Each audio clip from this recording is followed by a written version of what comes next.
Hello!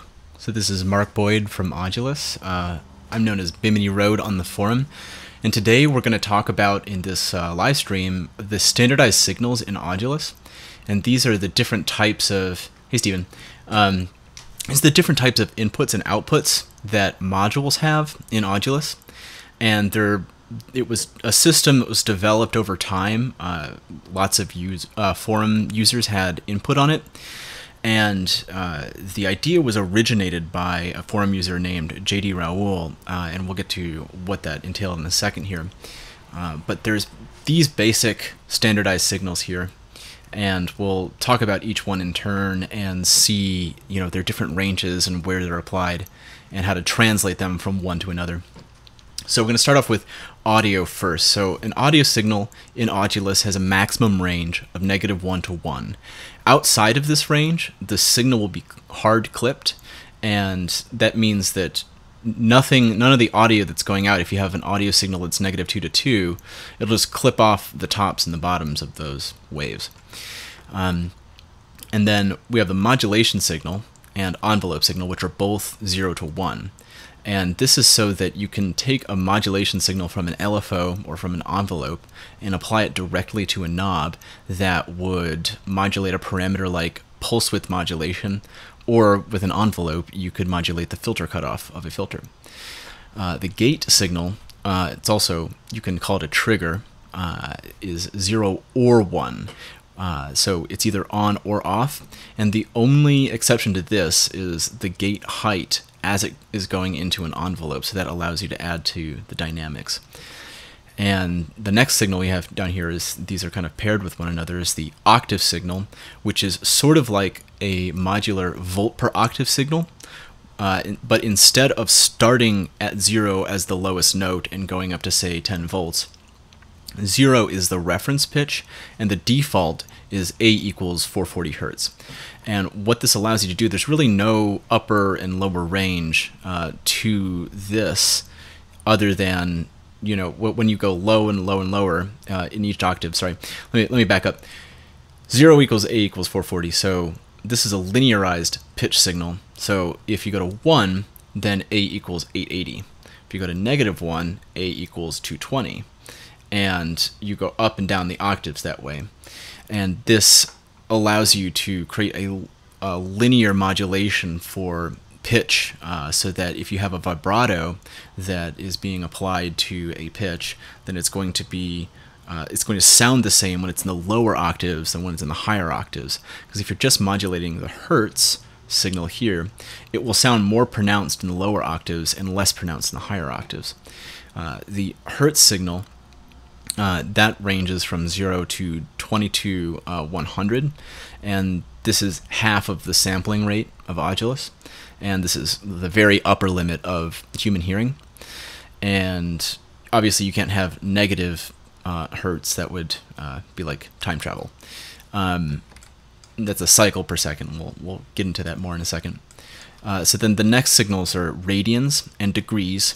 And radians are like the unit circle, if you remember from school, going around the unit circle, 0 to 2 pi.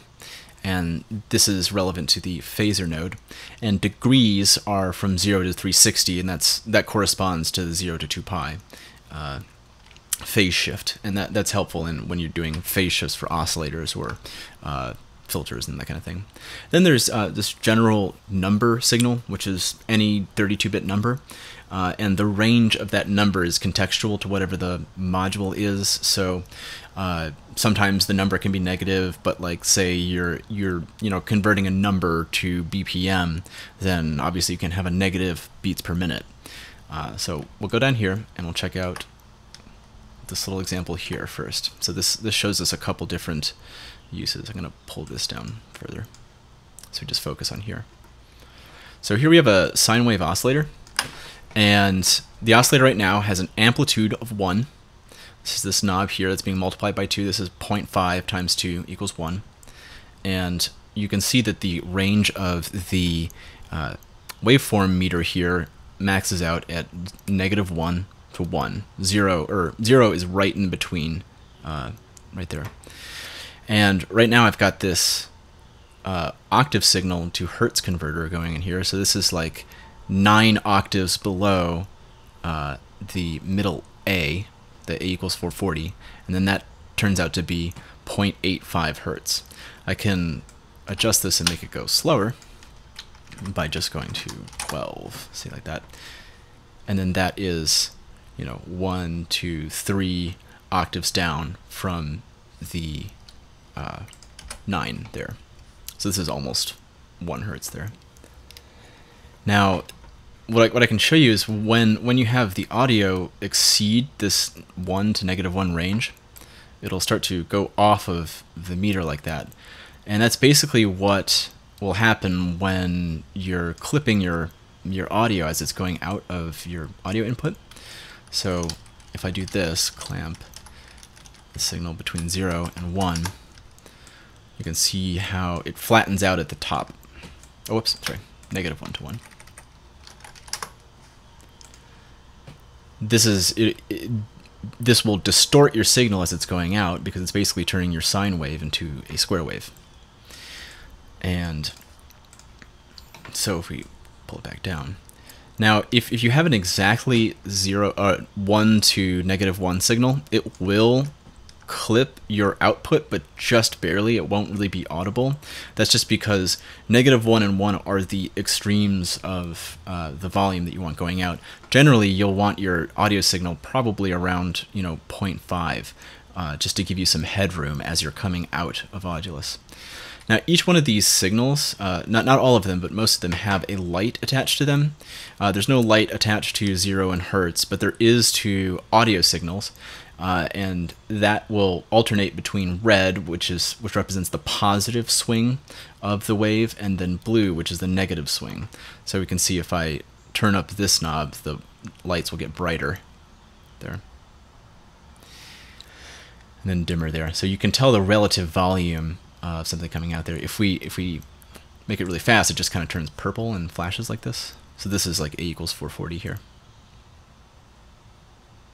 But this way, it's just like a nice extra flashing thing that's on your modules. So, and then now here we're taking this oscillator here and turning that audio signal into a modulation signal. And inside of this, we just have the audio signal, which is -1 to 1, divided by 2 plus 5. So if we go here, -1.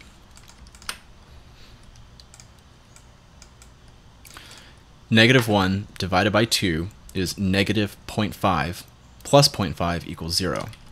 And then if we have 1 here, 1 divided by 2 plus 0.5 is 1. So that's how it translates the audio signal to the modulation signal.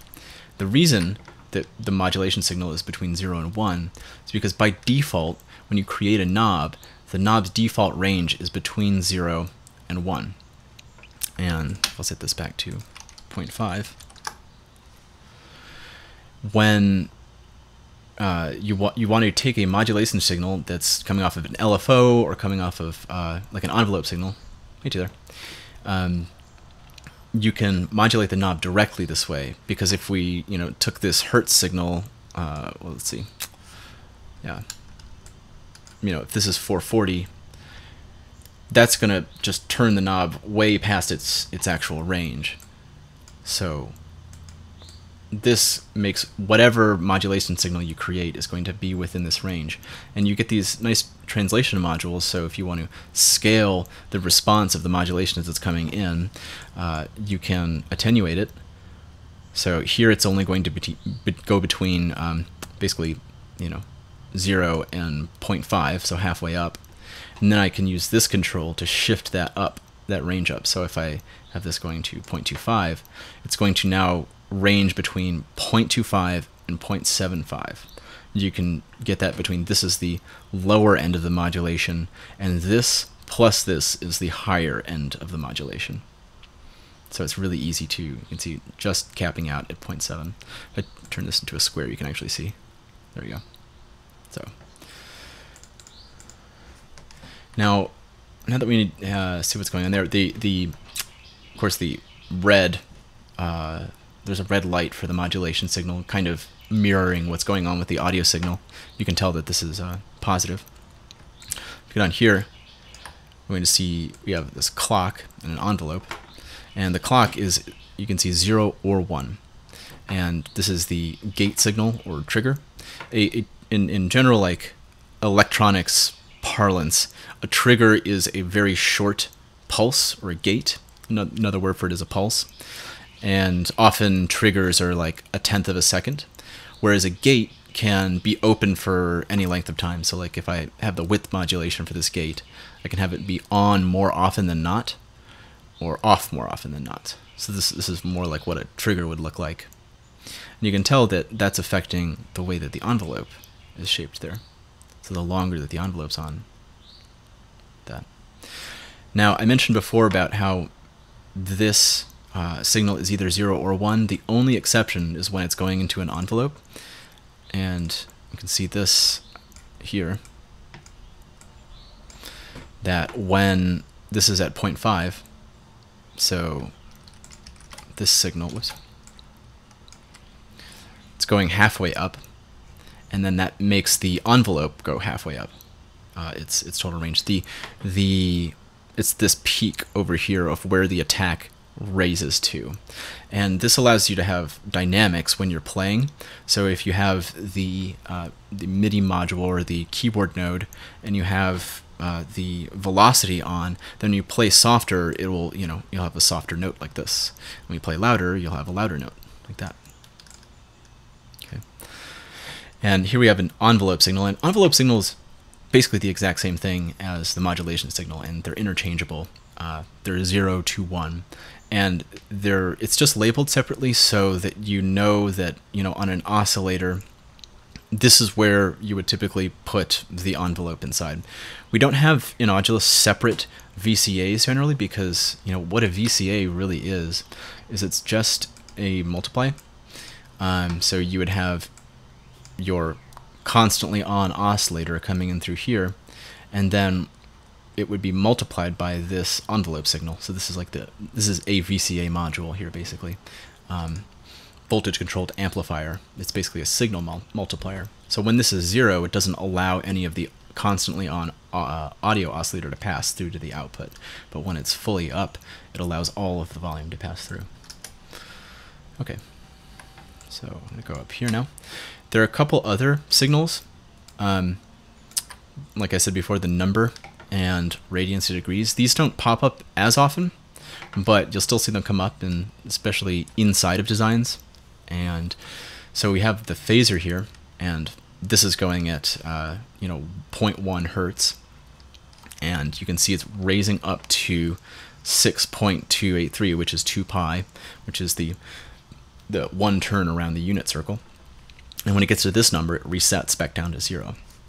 This is creating a saw wave that you see it's going to shoot off the screen.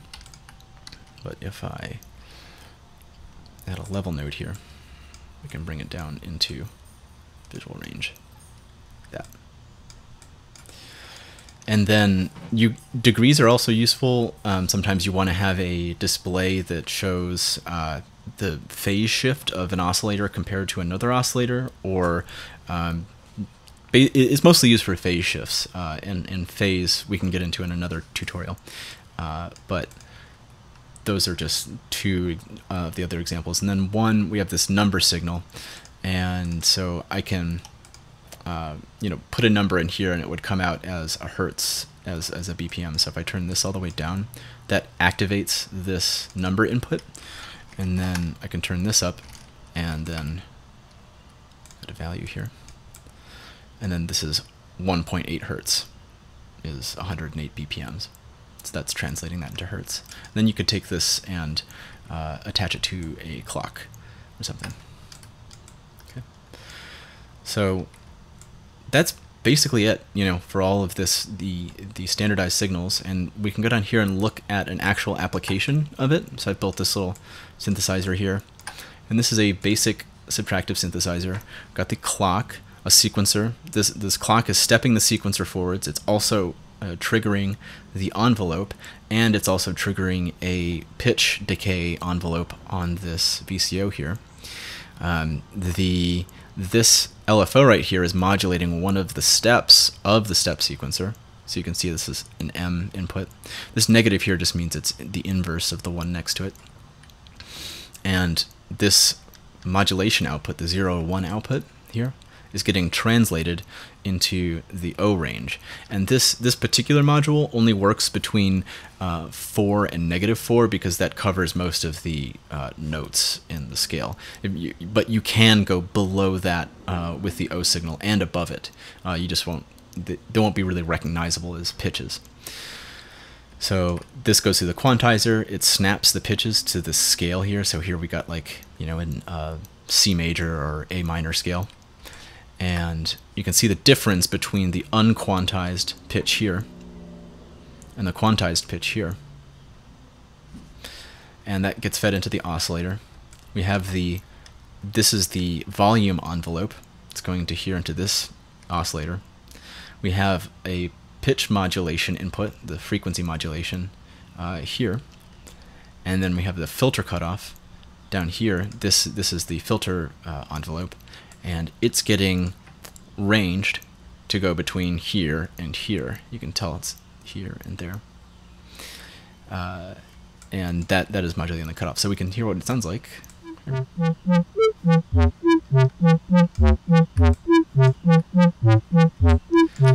This, in the background, you can tell this is the unfiltered audio, and then the filtered audio. It's adding more resonance, will make it louder there. But just filtering out the frequencies, of course, will make it less loud than the unprocessed audio there.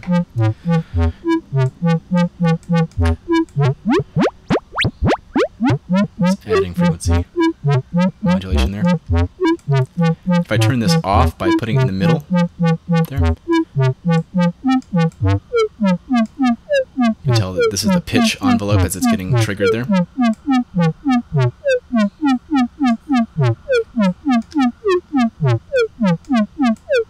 This is the shape of that envelope, so this is linear, and it takes longer for it to decay. And this is exponential.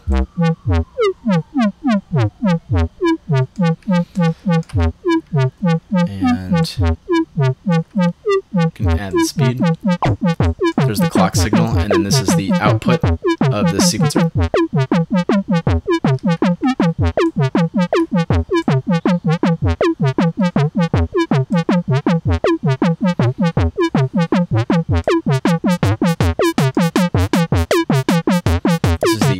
Untranslated envelope both beneath there, and then the translated envelope above it.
This is modulating the filter type.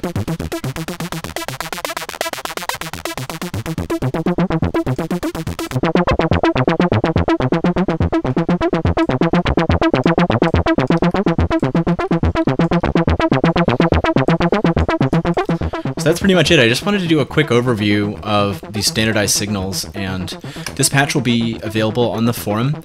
You can download it and play around with it. And if you have any questions about it, there'll be a topic where you can have the questions answered there. I don't know, I think that's it. But does anyone who's here, I mean, I just see Steven and Taylor here, but there might be other people who haven't popped up in the chat. Do you all have any questions before we call it a wrap for today?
Well, I guess if you guys don't have any questions, I'll sign off here. I just wanted to do this little quick tutorial for y'all. So this patch will be available on the forum. Thanks a lot for stopping by. Talk to you later.